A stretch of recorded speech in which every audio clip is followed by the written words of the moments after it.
বেড়ানোর জন্য বিদেশিদের কোন রাজ্য পছন্দ? পশ্চিমবঙ্গের স্থান জানলে গর্বিত হবেন আপনিও। সারা বছরে বহু বিদেশি ভারতে ঘুরতে আসেন, স্থির করে আসেন কোথায় কোথায় যাবেন। ভারতের রাজ্যগুলির মধ্যে পশ্চিমবঙ্গ যে বিদেশিদের এতটা পছন্দের তা জানলে গর্বিত হতে হয়।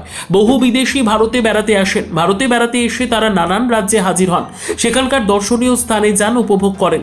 শুধু বেড়ানো বলেই নয়, অনেক বিদেশি ব্যবসায়িক কারণেও ভারতে আসেন। সব মিলিয়ে বিদেশিরা দেশের কোন কোন রাজ্যে কতজন হাজির হলেন তার একটা তালিকা থাকে পর্যটন মন্ত্রকের কাছে।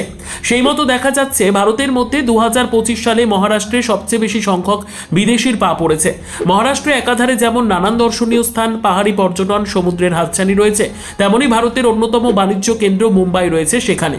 এরপর অনেকের মনে হতে পারে উত্তরপ্রদেশ, গোয়া, রাজস্থানের মতো রাজ্যের স্থান হওয়া উচিত বিদেশিদের অন্যতম আকর্ষণের তালিকায়, কিন্তু তা একেবারেই হয়নি। বরং মহারাষ্ট্রের পর বিদেশিদের আনাগোনায় দ্বিতীয় স্থানে উঠে এসেছে পশ্চিমবঙ্গ। রাজস্থান, গোয়া, উত্তরপ্রদেশের মতো রাজ্যকে পিছনে ফেলে দিয়েছে বাংলা।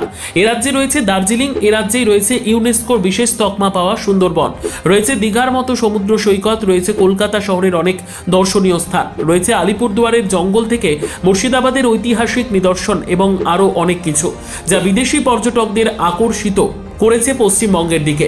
বিমানে পৃথিবীর নানান জায়গার সঙ্গে কলকাতার সরাসরি যোগ নেই, তারপরেও 2024 সালের তুলনায় 2025 সালে কলকাতায় বিদেশি পর্যটকদের আগমন অনেকটাই বেড়েছে, যা অবশ্যই পশ্চিমবঙ্গের পর্যটন মানচিত্র সহ আঞ্চলিক অর্থনীতির জন্য সুখবর।